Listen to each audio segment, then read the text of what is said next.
আপনি ভাবছেন সোশ্যাল মিডিয়ায় কাজ করবেন, কিন্তু এই সোশ্যাল মিডিয়াতে কাজ করতে ভিডিও মেক করার প্রয়োজন পড়ে। কিন্তু এই সোশ্যাল মিডিয়াতে কাজ করতে ভিডিও মেক করার লাগবে। এই ভিডিও মেক করার জন্য ভালোভাবে এডিট করার প্রয়োজন। ভিডিও ভালোভাবে এডিট না করলে বা ভালো না হলে অডিয়েন্স বা দর্শক আপনার ভিডিও পছন্দ করবে না। আপনি হয়তোবা এটা ভাবছেন যে ভালোভাবে ভিডিও এডিট করার জন্য দামি কম্পিউটার ও দামি মোবাইল ছাড়া প্রফেশনাল ভিডিও এডিট করা সম্ভব না, কিন্তু আমি আপনাকে আপনার হাতে থাকা মোবাইলে ক্যাপকাট অ্যাপের দ্বারা খুব সহজে প্রফেশনাল ভিডিও এডিট করা শেখাবো। তো হ্যালো গাইস, আপনারা দেখছেন শাহিন ইউনিটেক ইউটিউব চ্যানেল। আমি আপনাদের সাথে আছি শাহিন আলম। তো চলুন দেরি না করে এডিটিং শুরু করি। প্রথমে আপনাকে ক্যাপকাট অ্যাপটি ইনস্টল করতে হবে। অ্যাপটি ইনস্টল হওয়ার পর শুরুতে উপরে সেটিং অপশনে গিয়ে ডিফল্ট এন্ডিং অপশনে গিয়ে অফ করে দিতে হবে এবং এরপর নিউ প্রজেক্টে ক্লিক করলে আপনার গ্যালারিতে নিয়ে যাবে। আপনি চাইলে আপনার পছন্দ মতো ফুটেজ ও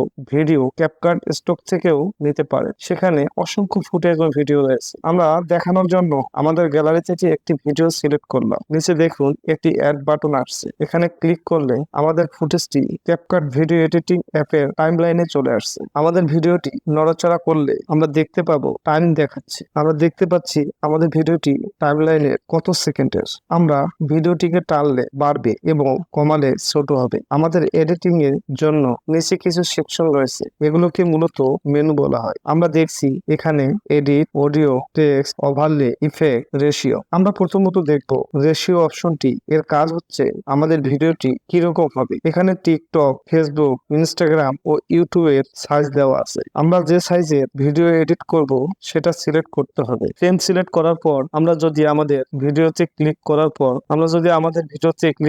ক্লিক করার পর স্প্লিটে ক্লিক করলে ভিডিওটি ভাগ হয়ে যাবে এবং ডান সাইডে ডিলিটে ক্লিক করলে ভিডিওটি ডিলিট হবে। এক কথায় আমাদের অপ্রয়োজনীয় অংশকে বাদ দেওয়ার জন্য এই অপশন অনেক হেল্পফুল। এরপর যে অপশনটি দেখছি সেটা হলো স্পিড। এই অপশন দ্বারা আমরা আমাদের স্পিড বাড়াতে বা কমাতে পারি। আমরা আমাদের ভিডিওটি কাস্টম ভাবে স্পিড বাড়াতে ও কমাতে পারি। এরপর দেখুন অ্যানিমেশন। ভিডিওকে অ্যাট্রাকটিভ করার জন্য এটি অন্যতম একটি অপশন। এখানে অনেক অ্যানিমেশন রয়েছে, আপনি আপনার পছন্দ মতো অ্যানিমেশন ইউজ করতে পারেন। এরপর যে অপশনটি রয়েছে সেটা হলো স্টাইল। আমাদের ভিডিওতে বিভিন্ন ইফেক্ট যেমন ব্লার ইফেক্ট, ট্রেন্ডিং ইফেক্ট আমাদের প্রয়োজন মতো ব্যবহার করতে পারবো। পরবর্তীতে যে অপশনটা দেখবো সেটা হচ্ছে ডিলেট অপশনে আমরা সিলেক্ট করার পর যে ফুটেজটা থাকবে সেই ফুটেজটা ডিলেট হয়ে যাবে। আমরা ইতিমধ্যে ডিলেট অপশনটা দেখেছি। এরপর হচ্ছে ক্যামেরা ট্র্যাকিং দ্বারা আমাদের ভিডিও ক্যামেরা ট্র্যাকিং করে থাকে, যা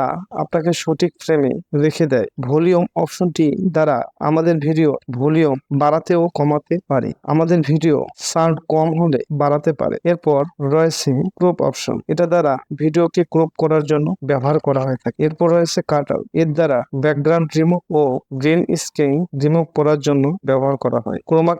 ক্রোমাকিতে গিয়ে গ্রিন স্ক্রিন রিমুভ করতে হয়। এরপর হচ্ছে ওভারলে। এটা দ্বারা বিভিন্ন ফুটেজকে ইফেক্ট হিসাবে ব্যবহার করা হয়। এরপর দেখবো ফিল্টার হচ্ছে কালার গ্রেডিং এর জন্য অন্যতম একটি অপশন। ভিডিওকে সিনেমাটিক এইচডি কোয়ালিটির করতে ফিল্টার অপশনটি ব্যবহার করা হয়। এরপর রয়েছে মাস্ক অপশন।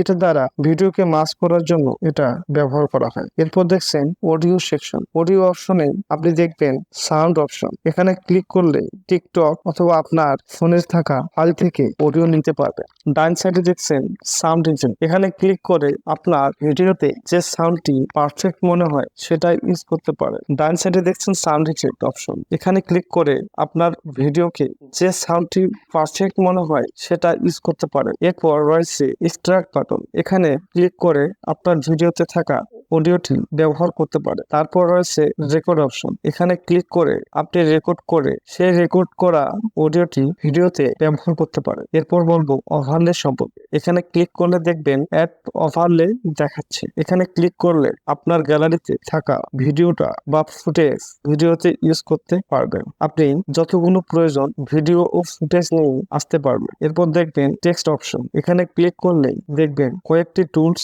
Add text. এখানে ক্লিক করে আপনি টেক্সট অ্যাড করতে পারবেন এবং টেক্সটের ফর্ম, স্টাইল, ইফেক্ট, অ্যানিমেশন দিতে পারবেন। এরপর রয়েছে স্টিকার্স। এখানে বিভিন্ন ধরনের স্টিকার্স রয়েছে যা আপনার ভিডিও প্রজেক্ট ইউজ করতে পারেন। এরপর রয়েছে টেক্সট টেমপ্লেট। এখানে ট্রেন্ডিং ও সোশ্যাল মিডিয়া ছাড়া বিভিন্ন ধরনের দারুণ টেক্সট রয়েছে। এগুলো ইউজ করলে আপনার ভিডিওটি হবে একেবারে প্রফেশনাল। আমি যে বিষয়গুলো আপনাদের দেখেছি এগুলো প্র্যাকটিক্যালি বেশি বেশি প্র্যাকটিস করলে আপনার ভিডিওর কোয়ালিটি হবে প্রফেশনাল। আর একটি কথা, প্রতিনিয়ত এই ক্যাপকাট অ্যাপটি ব্যবহার করলে আপনাদের কাছে এটা ব্যবহারে অনেক সহজ হবে। তো আজকের মতো ভিডিওটি এখানে শেষ করছি। আপনাদের ক্যাপকাটের কোন ক্যাটাগরি ভিডিও চাই তো কমেন্টে লিখতে ভুলবেন না। পরবর্তীতে আমি সেই বিষয়ে ভিডিও নিয়ে আসছি। সেই পর্যন্ত ভালো থাকবেন।